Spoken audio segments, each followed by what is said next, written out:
dan tak ada salib itu ceritanya berkat. Itu hanya karangan agama serigala yang nyamar-nyamar Israel gitu. Ganti dulu logonya baru naik. Ganti foto profilnya dulu baru naik. Itu mengganggu kenyamanan kita semua di sini. Itu ya. Akang ganti. Kalau mau naik yang tadi itu, ganti profilnya baru naik. Mengganggu keamanan dan ketertiban. Lanjut. Oke. Kalau memang penyaliban itu bukan berkat, kenapa dia mati dan bangkit? Kenapa dia bangkit kembali? Bangkit itu iblis. Bukan Yesus lagi yang bangkit, itu Mesias palsu itu yang bangkit. Coba Anda lihat di dalam Kisah Para Rasul 2. Apa yang diterangkan di sana di nomor 31? Karena itu ia telah melihat ke depan dan telah berbicara tentang kebangkitan. Kalau kita lihat secara jujur ya, kata kebangkitan di situ sebenarnya terjemahannya keliru. Kenapa? Karena di situ kata aslinya adalah anestemi. Anestemi dalam bahasa Yunani di Indonesia kan itu artinya adalah dinaikkan, diangkat. Jadi terjemahan yang seharusnya adalah karena itu dia telah melihat ke depan dan telah berbicara tentang dinaikkannya Mesias atau diangkatnya Mesias. Ketika ia mengatakan bahwa dia tidak ditinggalkan di dunia orang mati. Tuh, dia tidak ditinggalkan di kubur. Apalagi, dan dikatakan bahwasanya bahwa dagingnya, jasadnya tidak mengalami maut. Satu, dia dinaikkan, tidak ditinggalkan di alam kubur. Dua, jasadnya tidak mengalami maut. Pahami itu? Itu kitab saudara sendiri. Yesus inilah yang telah dinaikkan. Dinaikkan, bukan dibangkitkan. Dinaikkan. Anestemi. Kalau dinaikkan itu bahasa Yunaninya adalah zao. Ternyata original teksnya tidak mengatakan zao, tapi anestemi. Artinya Yesus di situ dinaikkan atau diangkat oleh Allah. Dan tentang hal itu kami semua muridnya bersaksi. Dan sesudah dia ditinggikan, dinaikkan, diangkat oleh tangan kanan Elohim dan menerima Roh Kudus yang dijanjikan, maka tercurahkanlah apa yang kamu lihat dan dengar ini. Sebab bukan Daud yang naik ke surga, malahan Daud sendiri berkata, Tuhan telah berfirman kepada Tuanku, duduklah di sebelah kananku sampai kubuat musuh-musuhmu menjadi tumpuan kakiku. Itu berarti yang naik itu bukan Daud, yang naik itu adalah tuannya Daud. Siapa itu? Yesus. Berarti yang terangkat dinaikkan oleh Allah Yesus. Berarti dia tidak menjadi mayat. Berarti dia tidak mengalami kematian. Berarti dia tidak berada di kubur. Disebut langsung namanya di situ. Berbeda dengan Yohanes 8. Berbeda dengan Markus yang lain, data-data yang lain. Dikatakan bahwa di dalam kitab saudara, bagaimana Yesus ini dikatakan, justru Yesus sendiri yang mengatakan kepada yang disalib itu dan kata dia dan anak manusia. Contoh, Matius 20, nomor 28. Yesus berkata, sama seperti anak manusia, datang bukan untuk dilayani, melainkan melayani, dan untuk memberikan nyawanya bagi orang banyak. Markus 9, nomor 31. Yesus berkata, anak manusia akan diserahkan kepada manusia, dan mereka akan membunuh dia. Yesus sendiri mengatakan itu, anak manusia, anak manusia, anak manusia. Dia yang disalib. Dia, orang lain, bukan aku. Sedangkan kalau berbicara mengenai Kisah Para Rasul 2, khotbah Petrus sebagai murid mengkhotbahkan gurunya, bahwasanya dia tidak mengalami maut, jasadnya tidak ditinggal di kubur, melainkan dia dinaikkan oleh tangan kanan Elohim, yaitu para malaikat. Makanya dalam Al-Quran Nabi Isa itu dikuatkan dengan Ruhul Kudus. Begitu kawan. Jadi sekali lagi saya katakan, salib itu adalah kutuk. Siapapun oknumnya yang ada di situ, dia adalah pelaku dosa besar. Dia orang yang dikutuk, dia adalah orang yang mengkhianat. Dia orang fasik. Tidak ada keselamatan bagi orang fasik. Jadi yang Anda sembah selama ini ya Mesias palsu, diduga Mesias palsu. Karena Paulus tidak bertemu dengan anak Maria. Anak Maria itu manusia. Sedangkan yang bertemu dengan Paulus, Paulus sendiri akui, yang kutemui bukan manusia, tapi namanya sama, yaitu Yesus Kristus. Yesus. Oke. Kalau Ibrani, yang Bang Zuma, silakan. Bang Zuma, kalau memang yang bangkit itu Yesus palsu, katakanlah Yesus palsu, lalu siapa yang dilihat Maria Magdalena di Matius 20, Yohanes 20. Anda nggak kedengaran suaranya ketika Anda membuka membuka data di mana itu di internet ya? Matius 28:10. Kata Bang Zuma tadi yang bangkit adalah Yesus palsu, Mesias palsu. Iya. Lalu siapa yang dilihat Maria Magdalena di Matius 28 ayat 10 itu kalau memang itu palsu? Ingat saudara, Matius 28 itu yang dilihat Maria Magdalena di mana? Dalam kubur. Setelah dia bangkit. Ya, betul.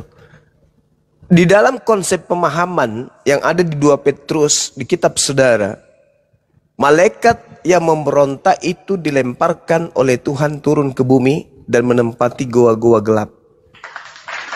Anda tahu mayat dari orang yang disalib ini ditaruh di mana? Di goa yang gelap. Anda tahu siapa yang ditemui oleh Maria? Konon malaikat. Anda tahu siapa yang ditemui itu? Konon bernama Yesus.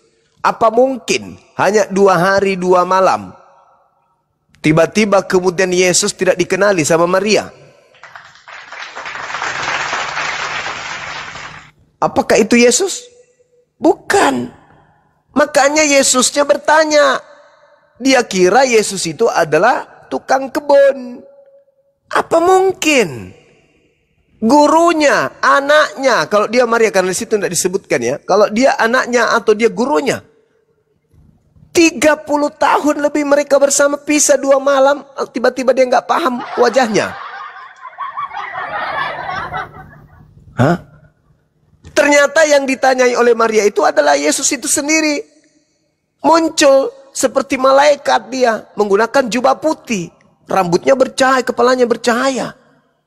Ini siapa yang ada di dalam kubur ini, di goa ini? Ingat ya, Yesus itu tidak dikubur layaknya digali 1 kali 2, habis itu dimasukkan ke dalam. Enggak, Yesus dimasukkan ke dalam goa. Goa milik orang kaya bernama Yusuf Arimatea. Dia dikuburkan sampai 10 pun orang. Maria Magdalena, Maria istri Yakobus, rame-rame masuk melihat di kubur itu. Batu sudah bergulir. Pintu goa itu terbuka. Mereka masuk tidak menemukan siapa-siapa di dalam. Mereka menemukan kain kafan. Kenapa mereka bisa masuk? Karena itu goa. Ingat, iblis dilemparkan ke dalam goa. Muncul penampakan di dalam situ. Dan Markus mencatat dalam Markus 16 nomor 12. Apa kata dia? Yesus menampakkan diri kepada muridnya dalam rupa yang lain. Berarti yang mereka lihat ini sudah lain. Bukan Yesus lagi. Gitu saudara. Jadi yang keluar dari kubur, karena itu adalah simbol untuk angkatan jahat. Dan ingat, di dalam Yohanes 14, apa kata Yesus di sana? Apa kata Yesus? Di Yohanes 14, nomor 30. Anda tahu?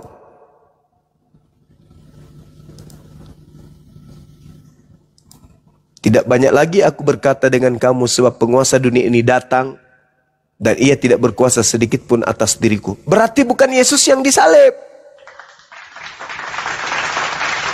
Karena iblis berusaha untuk menyalib Yesus. Tapi ternyata Yesus berkata, tidak sedikit pun berkuasa atasku. Berarti bukan dia yang disalib. Anda baca Yohanes 12 nomor 31. Sekarang berlangsung penghakiman atas dunia ini. Sekarang itu zamannya Yesus, bukan hari ini. Sekarang berlangsung penghakiman atas dunia ini. Sekarang juga penguasa dunia ini, yaitu iblis, akan dilemparkan keluar. Keluar dari mana? Keluar dari dunia orang mati. Itulah yang merangkak dari kubur. Akulah Yesus yang kau aniaya.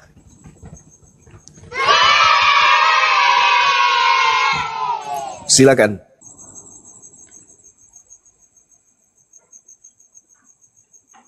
Mas Ha, bantu Mas Ha. Iya, Mas Ha, iya bang, iya bang. menurut kamu Mas Ha, salib itu berkat atau kutuk? Bantu dulu, bantu dia Mas Ha. Berkat dong bang. Buset dah. Karena kalau Yesus tidak melewati salib itu, dia tidak berhak menerima hak kesulungan Adam bang. Kan kita sering ngomong itu kan bang Andi. Nah, jadi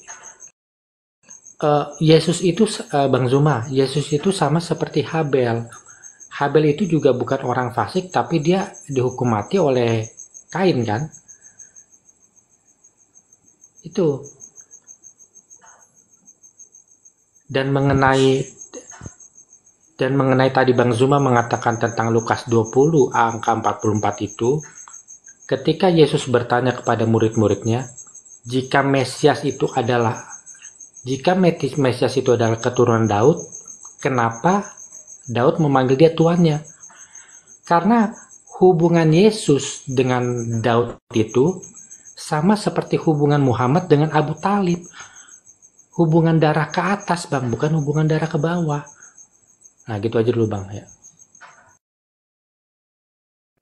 Iya, betul. Oleh karena itulah kemudian tuannya Daud ini diselamatkan oleh Elohim sampai tuannya Daud ini duduk di sebelah kanan Elohim, menyaksikan musuh-musuhnya menjadi tumpuan kaki daripada Yesus.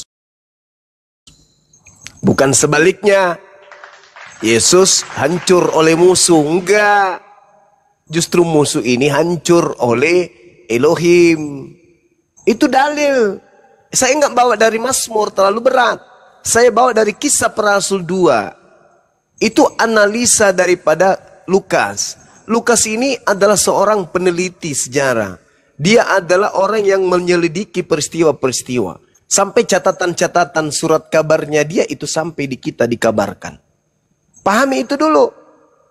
Datanya karena itu telah kulihat masa depan.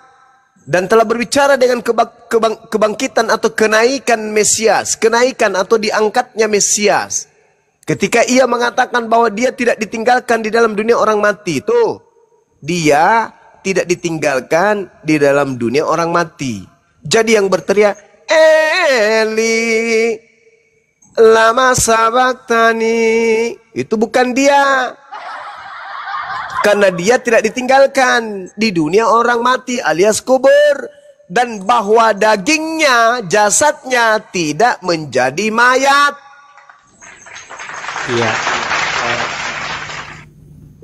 Gini loh Bang Zuma. Jasadnya Yesus nggak menjadi mayat. Berarti bukan dia yang mati. Iya. Gini Bang Zuma, aku coba terangin ya. Jadi silakan. Tuhan itu punya dua anak bang, yaitu Adam dan Yesus. Nah, menurut hukum Taurat, pemilik dari hak kesulungan itu adalah Adam. Jadi Adam ini memiliki haknya itu, hak warisannya itu adalah 2/3 bumi bang, 2/3 bumi. Nah, ketika Adam makan buah itu, ya, nah. Tuhan tidak mau memberikan hak kesulungan itu ke Adam lagi. Dia pengen memberikan itu ke Yesus gitu. Tapi Yesus tidak berhak. Yesus tidak berhak menerima hak kesulungan karena dia anak kedua bang. Nah, satu-satunya cara untuk dia menerima hak kesulungan itu adalah menjadi yang pertama yang bangkit dari antara orang mati. Nah, masalahnya ini Yesus itu tidak bisa mati karena menua bang. Kalau dia tidak bisa mati karena menua, kan nggak mati-mati bang, nggak bisa dibangkitkan. Makanya dia harus disalibkan, supaya dia bisa dibangkitkan dan kemudian menerima hak kesulungan itu. Gitu loh bang. Ya itu asumsi ya, asumsi orang yang sudah kebanyakan makan Indomie setiap hari, cuman Indomie aja dengan telur. Itu pun telur yang dicuri dari kandang ayam tetangga, ya. Itu asumsi. Tidak ada data yang bisa kau sajikan dengan pola itu. Itu asumsi doang. Yang benar adalah Adam itu ketika Anda ingin menyamakannya dengan Yesus, maka Adam sama seperti Yesus. Ular tua iblis yang mencobai Adam sama seperti Paulus. Itu baru betul. Adam diberi perintah, Yesus diberi perintah. Iblis datang menghapus perintah yang ada pada diri Adam. Paulus datang menghapus perintah yang ada pada diri Yesus. Iblisnya mengatakan bahwasanya kalau kamu makan, kau tidak akan mati. Begitu juga ketika Yesus mengatakan, jangan kau rubah sedikit pun dari hukum Taurat. Paulus datang, enggak, semuanya sudah dibatalin, boleh kau makan. Sama, enggak ada bedanya antara iblis dengan Paulus. Kalau Anda ingin menyamakan itu, maka selain Anda menyamakan Adam dengan Yesus, Anda pun harus menyamakan antara iblis dengan Paulus. Karena yang menjadi musuh Yesus itu adalah Paulus. Dan yang menjadi musuh iblis itu, Adam itu adalah iblis. Hal yang terjadi kemudian, yang Anda harus pahami di sini adalah kutuk. Yang dikutuk ini bukan Adam. Itu dulu, luruskan kaidah itu. Bukan Adam yang dikutuk. Yang dikutuk adalah iblis. Bukan Yesus yang dikutuk. Yang dikutuk adalah iblis. Berarti yang mati terkutuk adalah iblis, bukan Yesus. Mati terkutuk bukan Adam, tapi iblis. Itu catat itu. Jadi kalau Anda kemudian mencoba untuk mengakal-akali, lebih baik Anda menggunakan data yang ada. Kejadian 3 yang dikutuk itu adalah si bilis sisis. Kejadian 3 nomor 14, terkutuklah iblis. Mana dalilnya Adam terkutuk? Nggak ada. Jadi buat apa? Buat apa Yesus mati untuk nebus kutuk? Sedangkan yang dikutuk antara iblis dan kakeknya Adam adalah iblis. Kalau dia datang untuk menebus kutuk, berarti dia menebus kutuk iblis. Berarti iblis sudah lolos dari kutukan. Itu baru betul. Iblis yang dikutuk. Yesus datang menebus kutuk. Berarti kutukan Tuhan kepada iblis, Yesus bebaskan. Berarti iblis sudah merdeka. Bebas dia, nggak dikutuk lagi. Tapi iblisnya pintar. Diputarnya kemudian fitnah. Aku datang untuk mati loh. Mati untuk apa? Untuk kutuk Tuhan yang ada kepada Adam dan keturunannya loh. Matamu suwe. Kapan Adam dikutuk dengan keturunannya? Kapan? Galatia 5, Kejadian 5 nomor 2. Adam keturunannya laki perempuan semuanya diberkati oleh Tuhan. Yang terbukti dikutuk itu si bilis sisis. Jadi ngapain kau datang? Aku datang untuk nebus dosa Adam dan keturunannya loh.